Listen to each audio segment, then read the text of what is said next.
ਪ੍ਰੋਗਰਾਮਾਂ ਨੂੰ ਤੁਹਾਡੇ ਤੱਕ ਪਹੁੰਚਾਉਣ ਦੇ ਲਈ ਖਾਲਸਾ ਇੰਸ਼ੋਰੈਂਸ ਏਜੰਸੀ ਵਾਲੇ, ਜਿਨ੍ਹਾਂ ਤੋਂ ਤੁਸੀਂ ਹਰ ਤਰੀਕੇ ਦੀ ਇੰਸ਼ੋਰੈਂਸ ਲੈ ਸਕਦੇ ਹੋ।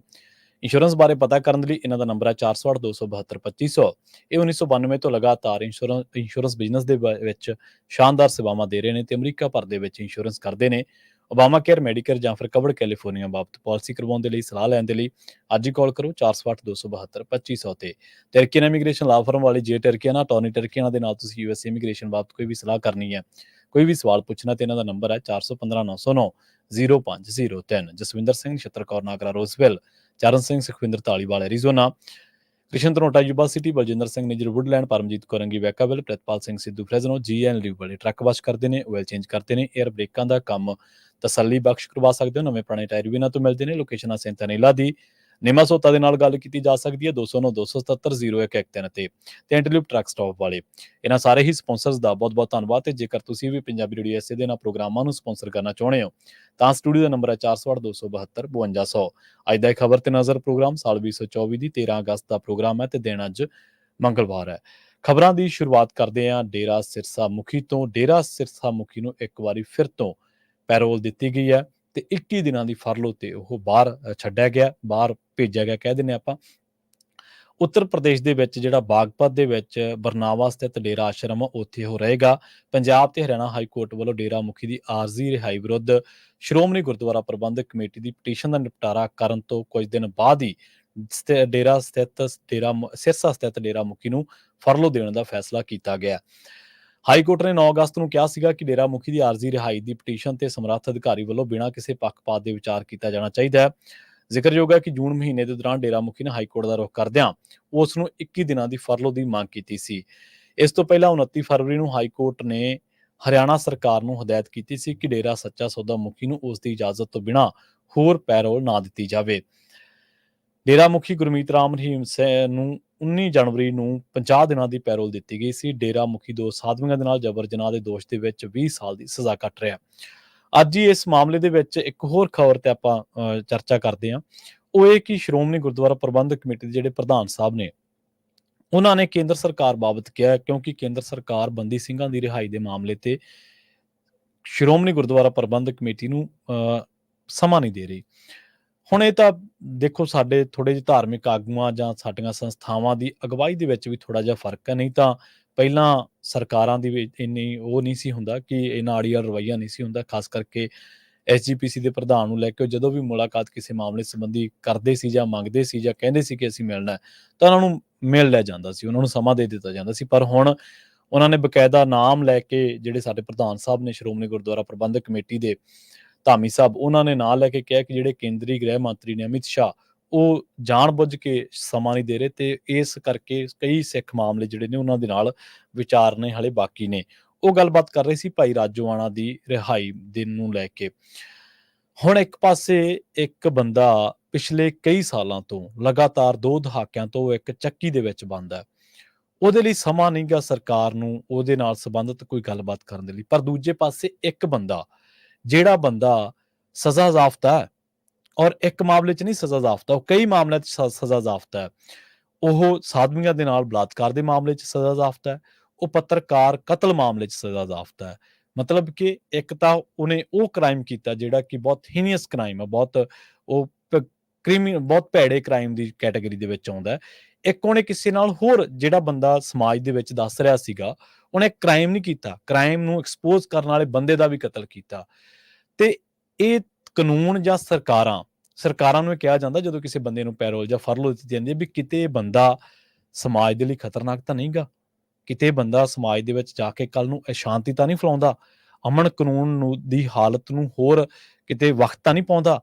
ਪਰ ਇੱਕ ਉਹ ਬੰਦੇ ਨੂੰ ਵਾਰ-ਵਾਰ ਫਰਲੋ ਦਿੱਤੀ ਜਾ ਰਹੀ ਹੈ ਜਿਹੜੇ ਬੰਦੇ ਤੇ ਆਲਰੇਡੀ ਇਹ ਦੋਸ਼ ਹੈ ਕਿ ਇਹਨੇ ਗਵਾਹਾਂ ਨੂੰ ਧਮਕਾਇਆ ਨਹੀਂ ਬਲਕਿ ਕਤਲ ਕੀਤੇ, ਉਹਦੇ ਤੇ ਕਤਲ ਦੇ ਕੇਸ ਦਾ ਉਹ ਸਾਹਮਣਾ ਕਰ ਰਿਹਾ ਹੈ 3-3 4-4 ਮਾਮਲਿਆਂ ਦੇ ਵਿੱਚ, ਔਰ ਕਈ ਮਾਮਲੇ ਉੱਤੇ ਚੱਲ ਰਹੇ ਨੇ ਹਲੇ। ਉਹ ਬੰਦਾ ਹੁਣ ਤੱਕ ਜਦੋਂ ਤੋਂ ਉਹਨੂੰ ਸਜ਼ਾ ਹੋਈ ਹੈ ਤਕਰੀਬਨ 10 ਵਾਰ ਫਰਲੋ ਤੇ ਆ ਚੁੱਕਿਆ, ਪੈਰੋਲ ਤੇ ਆ ਚੁੱਕਿਆ। ਹਲੇ ਲੋਕ ਕਹਿੰਦੇ ਨੇ ਕਿ ਤੁਸੀਂ ਇਹ ਗੱਲ ਨਾ ਕਰੋ ਕਿ ਪੰਜਾਬ ਦੇ ਲਈ ਦੋਹਰਾ ਕਾਨੂੰਨ ਹੈ। ਕੀ ਹਜੇ ਵੀ ਤੁਹਾਨੂੰ ਕੋਈ ਇਸ ਮਾਮਲੇ 'ਚ ਕੋਈ ਪ੍ਰੂਫ ਚਾਹੀਦਾ ਹੈ? ਸਜ਼ਾ ਜ਼ਾਫਤਾ ਬੰਦੇ ਕਤਲ ਦੇ ਕੇਸ ਦੇ ਵਿੱਚ, ਬਲਾਤਕਾਰ ਦੇ ਕੇਸਾਂ ਦੇ ਵਿੱਚ ਸਜ਼ਾ ਜ਼ਾਫਤਾ ਉਹ ਬੰਦਿਆਂ ਨੂੰ ਛੱਡਿਆ ਜਾ ਰਿਹਾ, ਉਹਨਾਂ ਬੰਦਿਆਂ ਨੂੰ ਪੈਰੋਲ ਦਿੱਤੀ ਜਾ ਰਹੀ ਹੈ, ਫਰਲੋ ਦਿੱਤੀ ਜਾ ਰਹੀ ਹੈ, ਔਰ ਹਲੇ ਤਾਂ ਅੰਦਰੋਂ ਨਹੀਂ ਪਤਾ ਉਹ ਕਿੰਨੀ ਐਸ਼ੋ ਆਰਾਮ ਦੇ ਨਾਲ ਉਹ ਅੰਦਰ ਰਹਿੰਦੇ ਨੇ ਜਾਂ ਕਿੰਨੀ ਐਸ਼ੋ ਆਰਾਮ ਦੇ ਨਾਲ ਉਹਨਾਂ ਨੂੰ ਅੰਦਰ ਰੱਖਿਆ ਜਾਂਦਾ ਹੈ। ਦੂਜੇ ਪਾਸੇ ਬਿਲਕਿਸ ਬਾਨੋ ਗੈਂਗਰੇਪ ਮਾਮਲੇ ਦੇ ਦੋਸ਼ੀ, ਉਹਨਾਂ ਨੂੰ ਸਰਕਾਰ, ਗੁਜਰਾਤ ਦੀ ਸਰਕਾਰ, ਹਾਲਾਂਕਿ ਮਾਮਲਾ ਇਹ ਮਹਾਰਾਸ਼ਟਰ ਦੇ ਵਿੱਚ ਸੀਗਾ, ਗੁਜਰਾਤ ਦੀ ਸਰਕਾਰ ਉਹਨਾਂ ਦੇ ਵਾਸਤੇ ਸਿਫਾਰਿਸ਼ ਕਰਦੀ ਹੈ ਜੀ, ਲਓ ਜੀ ਇਹਨਾਂ ਨੂੰ ਛੱਡ ਦਿੱਤਾ ਜਾਵੇ। ਜਦੋਂ ਉਹਨਾਂ ਨੂੰ ਛੱਡਿਆ ਜਾਂਦਾ, ਸਮਾਜ ਦੇ ਵਿੱਚ ਕੁਝ ਮੰਦਬੁੱਧੀ ਲੋਕ, ਮੰਦਬੁੱਧੀ ਸ਼ਬਦ ਮੈਂ ਜਾਣਬੁੱਝ ਕੇ ਵਰਤ ਰਿਹਾ ਵਾਂ ਕਿਉਂਕਿ ਉਹਨਾਂ ਦੇ ਘਰੇ ਵੀ ਧੀਆਂ ਭੈਣਾਂ ਨੇ, ਉਹਨਾਂ ਦੇ ਘਰੇ ਵੀ ਉਹਨਾਂ ਨੇ ਜਨਮ ਵੀ ਕਿਸੇ ਔਰਤ ਦੀ ਕੁੱਖੋਂ ਲਿਆ ਵਾ, ਉਹਨਾਂ ਨੇ ਰੱਖੜੀ ਵੀ ਕਿਸੇ ਭੈਣ ਤੋਂ ਬਣਵਾਈ ਹੋਣੀ ਹੈ, ਔਰ ਉਹ ਬੰਦੇ ਉਹਨਾਂ ਦਾ ਸਵਾਗਤ ਕਰ ਰਹੇ ਨੇ। ਇੱਕ ਨਾ ਉਰਦੂ ਦੇ ਵਿੱਚ ਬੜਾ ਸ਼ਬਦ ਹੈ, ਇੱਕ ਬਹੁਤ ਵੱਡਾ ਸ਼ਬਦ ਹੈ, ਬਹੁਤ ਭਾਰਾ ਸ਼ਬਦ ਹੈ, ਜ਼ਾਹਲ। ਉਹ ਕਿਹਾ ਜਾਂਦਾ ਜਿਹੜਾ ਬੰਦਾ ਬਹੁਤ ਅਨੈਤਿਕ ਕੰਮ ਕਰਦਾ ਹੋਵੇ, ਮਤਲਬ ਘਟੀਆ ਤੋਂ ਘਟੀਆ ਕੰਮ ਜਿਹਨੂੰ ਆਪਾਂ ਪੰਜਾਬੀ ਦੇ ਵਿੱਚ ਕਹਿੰਦੇ, ਉਹ ਉਸ ਬੰਦੇ ਲਈ ਉਹ ਸ਼ਬਦ ਵਰਤਿਆ ਜਾਂਦਾ, ਜ਼ਾਹਲ ਸ਼ਬਦ। ਤੇ ਮੰਦਬੁੱਧੀ ਮੈਂ ਇਸ ਕਰਕੇ ਕਹਿ ਰਿਹਾ ਕਿਉਂਕਿ ਉਹ ਬੰਦੇ ਇੱਕ ਬਲਾਤਕਾਰ ਦੇ ਮਾਮਲੇ ਦੇ ਵਿੱਚ ਸਜ਼ਾ ਜ਼ਾਫਤਾ ਹੋਣ ਤੋਂ ਬਾਅਦ ਕੈਦਾਂ ਕੱਟ ਕੇ ਬਾਹਰ ਆਏ ਤੇ ਉਹਨਾਂ ਦਾ ਫੁੱਲਾਂ ਦਾ ਹਾਰ ਪਾ ਕੇ ਸਵਾਗਤ ਕੀਤਾ ਗਿਆ। ਇਹ ਦੋਹਰਾ ਕਾਨੂੰਨ ਨਹੀਂ ਹੈ। ਇੱਕ ਪਾਸੇ ਸਾਡੇ ਪੰਜਾਬੀ ਭਰਾ ਨੇ, ਔਰ ਇਹਨਾਂ ਦੇ ਬਾਰੇ ਜਦੋਂ ਆਪਾਂ ਗੱਲ ਕਰਦੇ ਹਾਂ, ਇਹਨਾਂ ਨੇ ਕੋਈ ਹੀਨੀਅਸ ਕ੍ਰਾਈਮ ਨਹੀਂ ਕੀਤਾ, ਇਹ ਕਿਸੇ ਬਲਾਤਕਾਰ ਮਾਮਲੇ 'ਚ ਸਜ਼ਾ ਜ਼ਾਫਤਾ ਨਹੀਂ ਗਏ, ਇਹ ਕਿਸੇ ਦੇ ਕਤਲ ਦੇ ਮਾਮਲੇ 'ਚ ਜ਼ਰੂਰ ਨੇ, ਔਰ ਉਹ ਇੱਕ ਰਿਐਕਸ਼ਨ ਸੀਗਾ ਜਦੋਂ ਸਟੇਟ ਦਾ ਜ਼ੁਲਮ ਹੋ ਰਿਹਾ ਸੀਗਾ, ਇੱਕ ਰਿਐਕਸ਼ਨ ਸੀਗਾ। ਦੋ ਚੀਜ਼ਾਂ ਦੇ ਵਿੱਚ ਫਰਕ ਹੈ। ਕਈ ਵਾਰੀ ਅਸੀਂ ਆਪਣੇ ਵਿਚਾਰਧਾਰਕ ਵਖਰੇਵੇਂ ਕਰਕੇ, ਕਈ ਵਾਰੀ ਅਸੀਂ ਧਾਰਮਿਕ ਹੱਦਾਂ ਦੇ ਵਿੱਚ ਬੰਨੇ ਹੋਏ ਹਾਂ ਤਾਂ ਕਰਕੇ ਕਿਸੇ ਵਿਅਕਤੀ ਵਿਸ਼ੇਸ਼ ਨੂੰ ਜਾਣਬੁੱਝ ਕੇ ਕਹਿਣੇ ਆ ਕਿ ਇਹ ਬੰਦਾ ਤਾਂ ਜੀ ਇਹਨੇ ਤਾਂ ਬਹੁਤ ਤਕੜਾ ਕ੍ਰਾਈਮ ਕੀਤਾ। ਫਰਕ ਕੀ ਹੈ? ਇੱਕ ਬੰਦੇ ਦੀ ਸਲਤਨਤ ਹੈ ਤੇ ਉਸ ਸਲਤਨਤ ਦੇ ਵਿੱਚ ਉਹ ਆਪ ਹੁਦਰੀਆਂ ਕਰ ਰਿਹਾ, ਉਹ ਬੱਚੀਆਂ ਦੇ ਨਾਲ ਵਧੀਕੀਆਂ ਕਰ ਰਿਹਾ, ਔਰਤਾਂ ਦੇ ਨਾਲ, ਔਰ ਉਹਦਾ ਸਾਮਰਾਜ ਤੋਂ ਬਾਹਰ ਇਹ ਚੀਜ਼ਾਂ ਜਾ ਨਹੀਂ ਰਹੀਆਂ। ਉਹਦਾ ਕੰਟਰੋਲ ਆ ਉਸ ਲਿਮਟਡ ਕਿਸੇ ਵੀ ਥਾਂ ਦੇ ਉੱਤੇ, ਜਿਵੇਂ ਡੇਰਾ ਸਾਧ ਹੈ। ਔਰ ਦੂਜੇ ਪਾਸੇ ਇੱਕੋ ਧਿਰ ਜਿਹਦੇ ਤੇ ਜ਼ੁਲਮ ਕੀਤਾ ਜਾ ਰਿਹਾ, ਜਿਹਦੇ ਹੱਕਾਂ ਦੀ ਮੰਗ ਨੂੰ ਦੱਬਿਆ ਜਾ ਰਿਹਾ, ਉਹਨਾਂ ਦੇ ਲੋਕ ਚੁੱਕੇ ਜਾ ਰਹੇ ਨੇ, ਉਹਨਾਂ ਦੇ ਲੋਕਾਂ ਦਾ ਕਤਲੇਆਮ ਕੀਤਾ ਜਾ ਰਿਹਾ, ਉਹਨਾਂ ਦੇ ਮੁਕੱਦਸ ਸਥਾਨ ਤੇ ਹਮਲਾ ਕੀਤਾ ਜਾ ਰਿਹਾ, ਔਰ ਉਹਨਾਂ ਦੇ ਨੌਜਵਾਨ ਮੁੰਡਿਆਂ ਦੇ ਨਾਲ, ਉਹਨਾਂ ਦੀਆਂ ਧੀਆਂ ਭੈਣਾਂ ਦੇ ਨਾਲ ਜੋ ਜੀ ਆਉਂਦਾ ਉਹ ਕੀਤਾ ਜਾ ਰਿਹਾ, ਤੇ ਉਹਨਾਂ ਨੇ ਰਿਐਕਟ ਕੀਤਾ। ਦੋਨਾਂ ਥਾਵਾਂ ਦੇ ਉੱਤੇ ਫਰਕ ਹੈ। ਇੱਕ ਬੰਦਾ ਕਹਿੰਦਾ ਕਿ ਜੇਕਰ ਮੇਰੇ ਤੇ ਕੋਈ ਖਬਰ ਵੀ ਛਾਪੂਗਾ ਤੇ ਮੈਂ ਉਹਨੂੰ ਕਤਲ ਕਰ ਦੂੰਗਾ, ਜੇਕਰ ਕੋਈ ਨਪੁੰਸਕ ਬਣਾਉਣ ਦੀ ਗੱਲ ਬਾਹਰ ਕੱਢੂਗਾ ਤੇ ਮੈਂ ਉਹਨੂੰ ਕਤਲ ਕਰ ਦੂੰਗਾ। ਫਰਕ ਆ ਦੋਵਾਂ ਧਿਰਾਂ ਦੇ ਵਿੱਚ। ਜ਼ੁਲਮ ਦੇ ਵਿਰੁੱਧ ਖੜਨਾ, ਹਾਲਾਂਕਿ ਮੈਂ ਨਹੀਂ ਕਹਿੰਦਾ ਕਿ ਵਾਇਲੈਂਸ ਜਾਇਜ਼ ਹੈ, ਪਰ ਦੋਨਾਂ ਚੀਜ਼ਾਂ ਨੂੰ ਅਸੀਂ ਜਦੋਂ ਤੋਲਦੇ ਹਾਂ, ਦੋਨਾਂ ਚੀਜ਼ਾਂ ਨੂੰ ਜਦੋਂ ਅਸੀਂ ਉਹਨਾਂ ਦੀ ਪੁਣ-ਛਾਣ ਕਰਦੇ ਹਾਂ, ਜਦੋਂ ਉਹਨਾਂ ਨੂੰ ਕਸੌਟੀਆਂ ਦੇ ਉੱਤੇ ਲੰਘਾਉਂਦੇ ਹਾਂ, ਤਾਂ ਸਾਨੂੰ ਪਤਾ ਲੱਗਦਾ ਹੈ ਕਿ ਹੀਨੀਅਸ ਕ੍ਰਾਈਮ ਤੇ ਜਿਹੜਾ ਆਮ ਕ੍ਰਾਈਮ ਆ ਉਹਦੇ 'ਚ ਫਰਕ ਹੈ। ਉਹਨਾਂ ਬੰਦਿਆਂ ਨੂੰ ਚੱਕੀਆਂ ਦੇ ਵਿੱਚ ਰੱਖਿਆ ਜਾ ਰਿਹਾ, ਉਹਨਾਂ ਬੰਦਿਆਂ ਦਾ ਇੰਨਾ ਕੁ ਜ਼ੁਲਮ ਹੋਇਆ ਕਿ ਉਹਨਾਂ ਦਾ ਮਾਨਸਿਕ ਤਵਾਜ਼ਨ ਠੀਕ ਨਹੀਂ ਹੈ।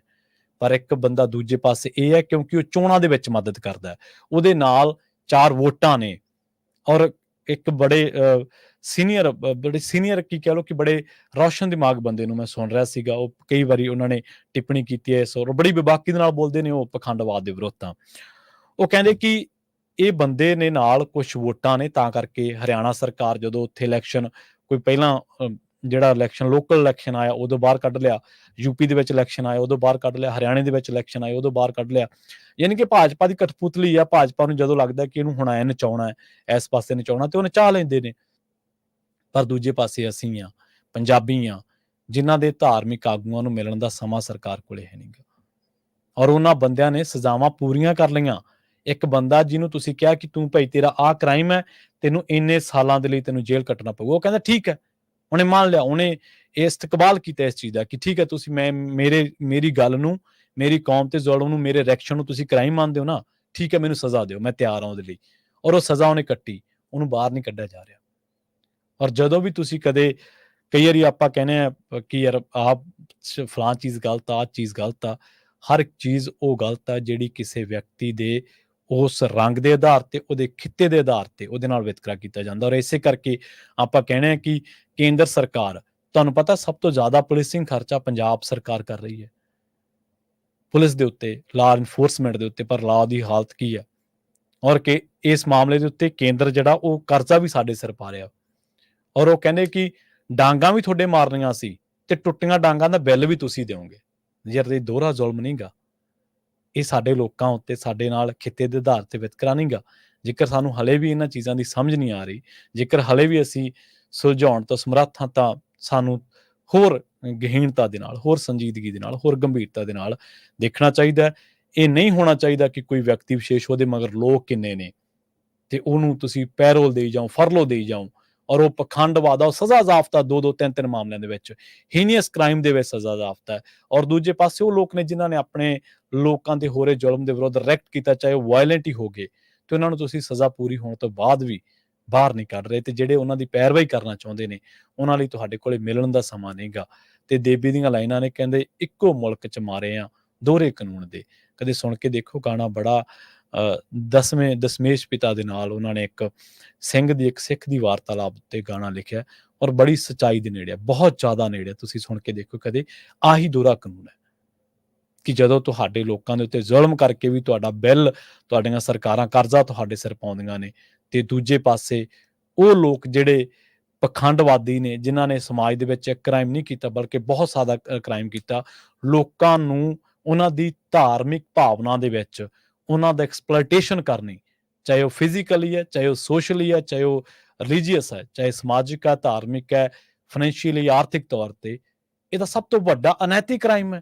ਕ੍ਰਾਈਮ ਤਾਂ ਹੈ ਹੀ ਹੈ ਜਦੋਂ ਕੋਈ ਬੰਦਾ ਕਿਸੇ ਨਾਲ ਸਮਾਜਿਕ ਤੌਰ ਤੇ ਉਹਦਾ ਕੋਈ ਸ਼ੋਸ਼ਣ ਕਰਦਾ, ਉਹ ਤਾਂ ਹੈ ਹੀ ਹੈ, ਪਰ ਸਭ ਤੋਂ ਵੱਡਾ ਅਨੈਤਿਕ ਕ੍ਰਾਈਮ ਇਹ ਹੈ ਕਿ ਤੁਸੀਂ ਉਹਦੀ ਭਾਵਨਾ ਦਾ ਲਾਹਾ ਲਿਆ, ਤੁਸੀਂ ਉਹਨੂੰ ਧਾਰਮਿਕ ਭਾਵਨਾ ਦੇ ਵਿੱਚ, ਜਾਲ ਦੇ ਵਿੱਚ ਫਸਾ ਕੇ ਉਹਨੂੰ ਲੁੱਟਿਆ, ਉਹਦੀ ਆਪ ਨੂੰ ਲੁੱਟੀ। ਪਿਛਲੇ ਦਿਨਾਂ ਦੇ ਵਿੱਚ ਕਈ ਖਬਰਾਂ ਆ ਜਾਂਦੀਆਂ ਤੁਹਾਡੇ ਕੋਲੇ ਗਾਹੇ ਬਗਾਹੇ, ਕਿਉਂਕਿ ਸਾਰਾ ਦਿਨ ਤੁਹਾਡਾ ਇਹਨਾਂ ਮਾਮਲਿਆਂ ਦੇ ਵਿੱਚ ਵਾਹ ਵਾਸਤਾ ਹੁੰਦਾ ਲੰਘਦਾ। ਇੱਕ ਬੀਬੀ ਬਾਰੇ ਖਬਰ ਸੁਣ ਰਹੇ ਸੀਗੇ ਕਿ ਉਹਦੇ ਨਾਲ ਕਿਸੇ ਪਖੰਡੀ ਨੇ ਵਧੀਕੀ ਕਰ ਲਈ, ਪਰ ਕਈ ਮਾਮਲਿਆਂ ਦੇ ਵਿੱਚ ਆਪਾਂ ਦੇਖਦੇ ਹਾਂ ਕਿ ਸਮਾਜਿਕ ਤੌਰ ਤੇ ਹੋ ਬਹੁਤ ਕੁਛ ਰਿਹਾ ਹੁੰਦਾ, ਪਰ ਰਿਪੋਰਟ ਬਹੁਤ ਘੱਟ ਹੁੰਦਾ। ਇੱਕ ਹੋਰ ਪਖੰਡੀ ਬੜਾ ਮਸ਼ਹੂਰ ਹੋਇਆ ਭਾਰਤ ਦੇ ਵਿੱਚ, ਔਰ ਕਈ ਵਾਰ ਤਾਂ ਇਹ ਲੱਗਦਾ ਹੁੰਦਾ ਕਿ ਇਹਨਾਂ ਲੋਕਾਂ ਨੂੰ ਜਾਣ ਬੁੱਝ ਕੇ ਅੱਗੇ ਕੀਤਾ ਜਾ ਰਿਹਾ ਵੀ ਲੋਕ ਇਹਨਾਂ ਦੀਆਂ ਰੀਲਾਂ ਰੂਲਾਂ ਦੀਆਂ ਦੇਖੀ ਜਾਣ, ਇਹਨਾਂ ਦੇ ਵਿੱਚ ਫਸੇ ਰਹਿਣ, ਇਹਨਾਂ ਦੀਆਂ ਗੱਲਾਂ ਦੇ ਵਿੱਚ। ਔਰ ਉਹ ਹਿੰਦੂ ਧਰਮ ਦੇ ਬੜੇ ਸਤਿਕਾਰਤ ਦੇਵੀ ਦੇਵਤੇ ਨੇ ਜਿਹੜੇ, ਉਹਨਾਂ ਦਾ ਨਾਮ ਲੈਂਦਾ ਉਹ ਜਦੋਂ ਕਿਸੇ ਨੂੰ ਦੱਸਦਾ ਇਸ ਤਰ੍ਹਾਂ ਰਿੱਧੀ ਸਿੱਧੀ ਬਾਰੇ।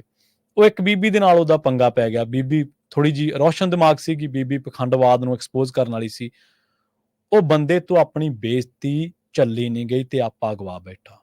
ਜਿਹੜੇ ਲੋਕਾਂ ਨੂੰ ਇਹ ਉਪਦੇਸ਼ ਦਿੰਦੇ ਨੇ ਕਿ ਭਾਈ ਤੁਸੀਂ ਮਨ ਤੇ ਕੰਟਰੋਲ ਰੱਖਣਾ, ਤੁਸੀਂ ਮਾਇਆ ਮਗਰ ਨਹੀਂ ਜਾਣਾ, ਤੁਸੀਂ ਆਹ ਨਹੀਂ ਕਰਨਾ, ਉਹਨਾਂ ਲੋਕਾਂ ਦਾ ਆਪਣੇ ਦਿਮਾਗਾਂ ਤੇ ਕੰਟਰੋਲ ਨਹੀਂ, ਆਪਣੀ ਜ਼ੁਬਾਨ ਤੇ ਕੰਟਰੋਲ ਨਹੀਂ ਹੈ। ਔਰ ਧੰਨ ਨੇ ਉਹ ਲੋਕ ਜਿਹੜੇ ਇਹਨਾਂ ਦੇ ਮਗਰ ਲੱਗਦੇ ਨੇ। ਪਿਛਲੇ ਦਿਨਾਂ ਦੇ ਵਿੱਚ ਇੱਕ ਤੁਸੀਂ ਦੇਖਿਆ ਹੋਣਾ, ਇੱਕ ਪੁਲਿਸੀਆ ਸੀਗਾ, ਪਹਿਲਾਂ ਪੁਲਿਸ ਦੇ ਵਿੱਚ ਸੀਗਾ, ਔਰ ਹਾਲਾਂਕਿ ਮੈਂ ਇਹ ਗਲਤ ਨਹੀਂ ਕਹਿੰਦਾ, ਨੌਕਰੀ ਕੋਈ ਵੀ ਹੋ ਸਕਦੀ ਹੈ ਤੁਹਾਡੀ, ਮੈਂ ਇਹ ਨਹੀਂ ਕਹਿੰਦਾ ਕਿ ਉਹਨੇ ਪੁਲਿਸ ਦੀ ਨੌਕਰੀ ਕਿਉਂ ਕੀਤੀ, ਪਰ ਉਹ ਬੰਦੇ ਤੇ ਦੋਸ਼ ਲੱਗੇ ਡਿਪਾਰਟਮੈਂਟ ਦੇ ਵਿੱਚ ਹੁੰਦੇ ਕਿ ਇਹਨੇ ਕਿਸੇ ਬੀਬੀ ਨਾਲ ਵਧੀਕੀ ਕੀਤੀ ਹੈ।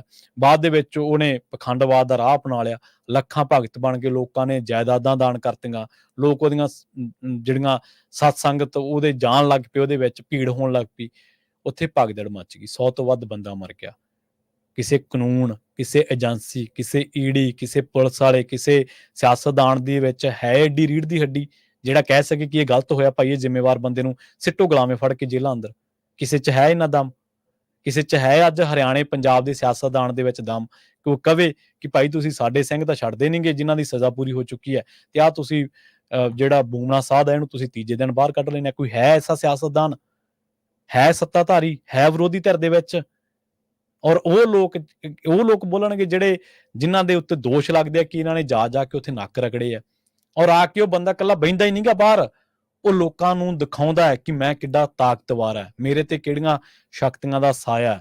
ਉਹ ਆ ਕੇ ਆਨਲਾਈਨ ਸਤਸੰਗ ਕਰਦਾ ਹੈ, ਤੇ ਜਿਹੜੇ ਲੋਕਾਂ ਨੂੰ ਲੋਕ ਚੁਣ ਕੇ ਭੇਜਦੇ ਨੇ ਵਿਧਾਨ ਸਭਾ, ਲੋਕ ਸਭਾ ਦੇ ਵਿੱਚ, ਲੱਗਦਾ ਕਿ ਇਹ ਮਸੀਹੇ ਨੇ, ਸਾਡੀ ਗੱਲ ਕਰਨਗੇ, ਉਹ ਜਾ ਕੇ ਉੱਥੇ ਆਨਲਾਈਨ ਸਤਸੰਗ ਦੇ ਵਿੱਚ ਹਾਜ਼ਰੀ ਲਵਾਉਂਦੇ ਆ, ਤੇ ਉਹਨਾਂ ਦੀਆਂ ਟੀਮਾਂ ਬਕਾਇਦਾ ਆਨਲਾਈਨ ਸਟ੍ਰੀਮਿੰਗ ਦੇ ਵਿੱਚ ਕਮੈਂਟ ਕਰਦੀਆਂ ਕਿ ਬਾਬਾ ਜੀ ਤੁਹਾਨੂੰ ਆਹ ਬੰਦੇ ਨੇ ਜੁਆਇਨ ਕਰ ਲਿਆ।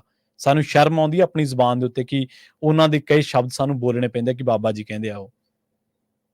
ਸੋ ਇਹ ਦੋਹਰਾ ਕਾਨੂੰਨ ਹੈ ਜਿਹਦੇ ਬਾਰੇ ਸਾਨੂੰ ਚਲੋ ਜਾਗਰੂਕਤਾ ਹੋਣਾ ਚਾਹੀਦਾ, ਪਰ ਸਾਡੇ ਧਾਰਮਿਕ ਆਗੂਆਂ ਨੂੰ ਵੀ ਆਪਣੀਆਂ ਜ਼ਿੰਮੇਵਾਰੀਆਂ ਸਮਝਣੀਆਂ ਚਾਹੀਦੀਆਂ ਨੇ। ਜਿਹੜੇ ਸਮਾਜਿਕ ਆਗੂ ਨੇ, ਸਿਆਸੀ ਆਗੂ ਨੇ, ਉਹ ਵੀ ਥੋੜ੍ਹਾ ਜਿਹਾ ਇਹਨਾਂ ਮਾਮਲਿਆਂ ਦੇ ਵਿੱਚ ਰੀੜ੍ਹ ਦੀ ਹੱਡੀ ਰੱਖਣ। ਔਰ ਮੈਂ ਹਮੇਸ਼ਾ ਗੱਲ ਕਰਦਾ ਹੁੰਦਾ ਕਿ ਜੇਕਰ ਕਿਸੇ ਨੇ ਪੁੱਤ ਦੇਖਣਾ ਹੋਵੇ ਨਾ, ਕਿ ਪੁੱਤ ਜਾਂ ਧੀ ਮਾਣ ਕਰਨਾ ਹੋਵੇ ਆਪਣੀ ਔਲਾਦ ਦੇ ਉੱਤੇ, ਤਾਂ ਉਹ ਰਾਮਚੰਦਰ ਛੱਤਰਪਤੀ ਦੇ ਬੱਚੇ ਅੰਸੁਲ ਛੱਤਰਪਤੀ ਨੂੰ ਜ਼ਰੂਰ ਮਿਲਣ।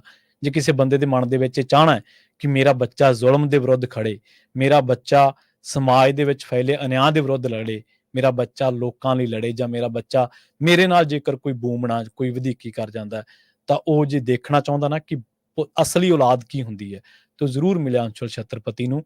ਬੰਦੇ ਨੇ 3 ਮੁੱਖ ਮੰਤਰੀਆਂ ਦੇ ਨਾਲ ਜੰਗ ਲੜ ਕੇ ਹਰਿਆਣਾ, ਰਾਜਸਥਾਨ, ਪੰਜਾਬ, ਤਿੰਨਾਂ ਦਾ ਦਬਾਅ ਝੱਲ ਕੇ ਉਹਨੇ ਆਪਦੇ ਪਿਓ ਦੇ ਕਤਲ ਦਾ ਬਦਲਾ ਲਿਆ। ਉਹਨੇ ਕੇਸ ਲੜਿਆ, 20 ਸਾਲ ਲੱਗ ਗਏ, ਉਹਦੀ ਪੂੰਜੀ ਲੱਗ ਗਈ ਵਿਚਾਰੇ ਦੀ ਬਹੁਤ ਵੱਡੀ। ਔਰ ਉਹ ਕਹਿੰਦਾ ਕਿ ਮੈਂ ਕਿਸੇ ਵੀ ਮਾਮਲੇ 'ਚ ਹਾਲਾਂਕਿ ਉਹਦੇ ਤੇ ਹਮਲੇ ਵੀ ਹੋਏ 2-3 ਵਾਰ, ਪਰ ਉਹ ਅੜਿਆ ਨਹੀਂ। ਉਹਦੇ ਨਾਲ ਇੱਕ ਉਹਨਾਂ ਦੇ ਜਿਹੜੇ ਵਕੀਲ ਸਾਹਿਬ ਨੇ, ਉਹ ਵੀ ਖੱਬੇ ਪੱਖੀ ਧਿਰਾਂ ਤੋਂ ਨੇ, ਜਿਹੜੇ ਉਹਨਾਂ ਦੇ ਨਾਲ ਰਹਿੰਦੇ ਨੇ।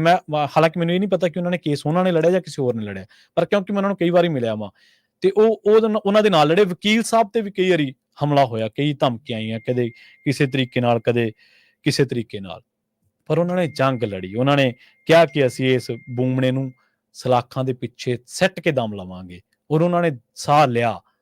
ਉਹਨਾਂ ਨੇ ਉਹ ਫੈਸਲਾ ਜਿਹੜੇ ਤੇ, ਔਰ ਅੰਸ਼ੁਲ ਛਤਰਪਤੀ ਪਤਾ ਉਹ ਤੋਂ ਕਿੰਨੇ ਸਾਲ ਦਾ ਸੀਗਾ? ਮਹਿਜ਼ 7-8 ਸਾਲ ਦਾ, ਜਦੋਂ ਉਹਦੇ ਬਾਪ ਦਾ ਕਤਲ ਹੋ ਗਿਆ ਸੀ। ਔਰ ਹੋ ਸਕਦਾ ਜਵਾਨੀ ਉਮਰੇ ਉਹ ਵੀ ਬੰਦਾ ਦੂਜੇ ਲੋਕਾਂ ਵਾਂਗ ਜਿਉਣ ਲੱਗ ਪੈਂਦਾ। ਜਦੋਂ ਬੱਚਾ ਵੱਡਾ ਹੁੰਦਾ, ਹੋ ਸਕਦਾ ਉਹਨੂੰ ਕਿਹਾ ਜਾਂਦਾ ਕਿ ਭਾਈ ਤੂੰ ਵੀ ਭੁੱਲ ਭੁਲਾ ਜਾ ਹੁਣ, ਜਿਵੇਂ ਆਪਾਂ ਆਮ ਮਾਮਲਿਆਂ 'ਚ ਦੇਖੀਦਾ, ਪਰ ਉਹ ਨਹੀਂ ਭੁੱਲਿਆ। ਉਹਨੇ ਆਪਣੇ ਪਿਓ ਦੇ ਕਤਲ ਦੀ ਵਾਰਦਾਤ ਨੂੰ 20 ਸਾਲ ਆਪਣੇ ਦਿਮਾਗ ਦੇ ਅੰਦਰ, ਆਪਣੇ ਦਿਲ ਦੇ ਅੰਦਰ ਲੁਕੋ ਕੇ ਰੱਖਿਆ। ਤੇ ਇਸ ਬੂਮਣੇ ਨੂੰ, ਜਿਹੜਾ ਅੱਜ ਜਿਹਨੂੰ ਕਦੇ ਹਰਿਆਣਾ ਸਰਕਾਰ, ਕਦੇ ਕਿਹੜੀ ਸਰਕਾਰ ਕਹਿ ਦਿੰਦੀ ਹੈ ਕਿ ਬਾਈ ਬਾਹਰ ਕੱਢ ਦਿਓ, ਉਹਨੂੰ ਬਾਹਰ ਕੱਢ ਦਿੱਤਾ ਗਿਆ। ਪਰ ਉਹਨੇ ਆਪਣੇ ਇਸ ਪਿਓ ਦੇ ਕਤਲ ਦੇ ਮਾਮਲੇ ਦੇ ਵਿੱਚ ਇਹਨੂੰ ਸਜ਼ਾ ਦਵਾਈ, ਔਰ ਅੱਜ ਵੀ ਅਸੀਂ ਇਸ ਗੱਲ ਦੇ ਉੱਤੇ ਕਾਇਮ ਆ। ਔਰ ਮੈਂ ਹਮੇਸ਼ਾ ਕਹਿਣਾ ਹੁੰਦਾ, ਹਾਲਾਂਕਿ ਕਈ ਨੇੜਲੇ ਬੰਦੇ ਤੁਹਾਡੇ ਨਾਲ ਗੁੱਸੇ ਹੋ ਜਾਂਦੇ ਕਿ ਤੁਸੀਂ ਬਈ ਇਹਨਾਂ ਦੇ ਉੱਤੇ ਕਿਉਂ ਤੁਸੀਂ ਸਾਡੀ ਧਾਰਮਿਕ ਆਸਥਾ ਦਾ ਤੁਹਾਡੇ ਧਰਮ ਤਿੱਕਰ ਆ। ਆਪਾਂ ਕਿਸੇ ਹਿੰਦੂ ਦੇ ਜਿਹੜੇ ਵੀ ਸਤਿਕਾਰਯੋਗ ਸ਼ਖਸੀਅਤਾਂ ਨੇ ਹਿੰਦੂ ਧਰਮ ਦੇ ਵਿੱਚ, ਉਹਨਾਂ ਬਾਰੇ ਕਦੇ ਗਲਤ ਨਹੀਂ ਕਹਿੰਦੇ, ਡਰਦੇ ਆਪਾਂ ਇਸ ਗੱਲ ਤੋਂ ਆਪ। ਕਦੇ ਸਿੱਖ ਧਰਮ ਦੇ ਵਿੱਚ ਜਿਹੜੀਆਂ ਸਤਿਕਾਰ ਸ਼ਖਸੀਅਤਾਂ ਨੇ, ਉਹਨਾਂ ਦੇ ਬਾਰੇ ਆਪਾਂ ਕਦੇ ਗਲਤ ਲਫ਼ਜ਼ ਨਹੀਂ ਬੋਲਦੇ, ਕਦੇ ਕਰੜਾ ਲਫ਼ਜ਼ ਨਹੀਂ ਬੋਲਦੇ, ਕਦੇ ਭਾਰਾ ਲਫ਼ਜ਼ ਨਹੀਂ ਬੋਲਦੇ। ਕਿਸੇ ਹੋਰ ਭਾਈਚਾਰੇ ਦੀਆਂ ਨੇ, ਬੋਧੀ ਹੈ, ਜੈਨੀ ਹੈ, ਕੋਈ ਵੀ ਮੁਸਲਿਮ ਭਾਈਚਾਰਾ ਹੈ, ਆਪਾਂ ਉਹਨਾਂ ਵਿਰੁੱਧ ਕਦੇ ਨਹੀਂ ਇਹ ਸ਼ਬਦ ਵਰਤਦੇ। ਪਰ ਇਹ ਲੋਕ ਸਮਾਜ ਦੇ ਵਿੱਚ ਫੈਲੀ ਇੱਕ ਵਾਇਰਸ ਵਾਂਗ ਨੇ, ਸਮਾਜ ਨੂੰ ਲੱਗੇ ਇੱਕ ਘੁਣ ਵਾਂਗ ਨੇ। ਇਹਨਾਂ ਦਾ ਖਹਿੜਾ ਛੱਡ ਦਿਓ, ਕਿਉਂਕਿ ਜੇ ਤੁਸੀਂ ਇਹਨਾਂ ਦਾ ਖਹਿੜਾ ਨਹੀਂ ਛੱਡੋਗੇ ਤਾਂ ਸਰਕਾਰਾਂ ਇਹਨਾਂ ਨੂੰ ਵਰਤਦੀਆਂ ਰਹਿਣੀਆਂ, ਔਰ ਤੁਸੀਂ ਗਾਹੇ ਬਗਾਹੇ, ਰੱਬ ਨਾ ਕਰੇ ਕਿ ਤੁਹਾਡਾ ਇਹਨਾਂ ਦੇ ਜ਼ੁਲਮ ਦੇ ਨਾਲ ਕਦੇ ਵਾਹ ਵਾਸਤਾ ਵੀ ਪਵੇ। ਅਗਲੀ ਖਬਰ ਦੇ ਵੱਲ ਵਧੀਏ, ਪਰ ਆਪਾਂ ਸਮਾਂ ਜ਼ਿਆਦਾ ਲੈ ਗਏ। 1-2 ਮਿੰਟ ਦੇ ਵਿੱਚ ਦਿੱਲੀ ਕਰੜਾ ਐਕਸਪ੍ਰੈਸਵੇ ਤੇ ਜਿਹੜੀ ਇਸ ਟਾਈਮ ਸੜਕੀ ਪ੍ਰੋਜੈਕਟਾਂ ਦੇ ਵਿੱਚ ਰੋਕ ਲੱਗੀ ਹੈ, ਮੁੱਖ ਮੰਤਰੀ ਸਾਹਿਬ ਨੇ ਕਿਸਾਨਾਂ ਦੇ ਨਾਲ ਮੀਟਿੰਗ ਕੀਤੀ ਹੈ। ਹੋਣੀ ਵੀ ਚਾਹੀਦੀ ਸੀ, ਸਮਾਂ ਇਸ ਗੱਲ ਦੀ ਮੰਗ ਕਰਦਾ ਕਿ ਤੁਸੀਂ ਕਿਸਾਨਾਂ ਦੇ ਨਾਲ ਰਾਬਤਾ ਕਾਇਮ ਕਰੋ। ਤੇ ਜਿਹੜੀ ਦੂਜੇ ਪਾਸੇ ਕਿਸਾਨ ਨੇ, ਉਹਨਾਂ ਨੇ ਵੀ ਕਿਹਾ ਅੱਜ ਕਿ ਜਿਹੜੀ ਕਿਸਾਨਾਂ ਨੂੰ ਜ਼ਮੀਨ ਦਾ ਢੁਕਵਾਂ ਭਾਅ ਦੇਣ ਦੀ ਬਜਾਏ ਕੇਂਦਰ ਸਿਆਸਤ ਕਰ ਰਿਹਾ। ਔਰ ਤੁਸੀਂ ਦੇਖੋ ਕਿ ਪੂਰੀ ਮਸ਼ੀਨਰੀ ਲੱਗ ਜਾਂਦੀ ਹੈ ਫਿਰ ਕੇਂਦਰ ਦੀ। ਮੰਨ ਲਓ ਪੰਜਾਬ ਦੇ ਉੱਤੇ ਕੋਈ ਮਾੜੀ ਜਿਹੀ ਗੱਲ ਆ ਨਾ, ਤੁਸੀਂ ਪਤਾ ਨਹੀਂ ਕਿੰਨਾ ਕੁ ਵਾਹ ਵਾਸਤਾ ਇਹਨਾਂ ਲੋਕ ਚੀਜ਼ਾਂ ਦੇ ਨਾਲ, ਪਰ ਅਸੀਂ ਬਹੁਤ ਵਾਹ ਵਾਸਤਾ। ਹੁਣ ਕੇਂਦਰ ਦੇ ਜਿਹੜੇ ਭਗਤ ਨੇ ਮੋਦੀ ਸਰਕਾਰ ਦੇ, ਉਹ ਪਤਾ ਦੂਜੇ ਸੂਬਿਆਂ ਦੇ ਵਿੱਚ ਕੀ ਗੱਲ ਕਰ ਰਹੇ ਨੇ। ਉਹ ਕਹਿੰਦੇ ਜੀ ਜਿਹੜਾ ਪੰਜਾਬ ਦਾ ਕਿਸਾਨ ਹੈ, ਇਹ ਖਾਲਿਸਤਾਨੀ ਹੈ, ਇਹਦੀ ਦਿੱਲੀ ਨਾਲ ਬਣਦੀ ਨਹੀਂ ਗੀ, ਤੇ ਇਹ ਕਿਸੇ ਵੀ ਪ੍ਰੋਜੈਕਟ ਨੂੰ ਸਿਰੇ ਨਹੀਂ ਚੜ੍ਹਨ ਦਿੰਦਾ। ਪਰ ਉਹਨਾਂ ਲੋਕਾਂ ਨੂੰ ਇਹ ਨਹੀਂ ਪਤਾ ਕਿ ਪੰਜਾਬ ਦੇ ਅੰਦਰ ਜਿਹੜਾ ਕਾਨੂੰਨ ਹੈ ਉਹ ਹੋਰ ਤਰੀਕੇ ਦਾ। ਬਹੁਤ ਸਾਰੇ ਰਾਜਾਂ ਨੇ ਜਿਹੜਾ 2014 ਦਾ ਜਿਹੜਾ ਕਾਨੂੰਨ ਸੀਗਾ, ਜਾਂ ਉਸ ਤੋਂ ਪਹਿਲਾਂ ਦਾ ਇੱਕ ਲੈਂਡ ਐਕੁਜੀਸ਼ਨ ਐਕਟ ਹੈ ਜਿਹੜਾ, ਉਹਨੂੰ ਐਕਸੈਪਟ ਕੀਤਾ ਹੋਇਆ।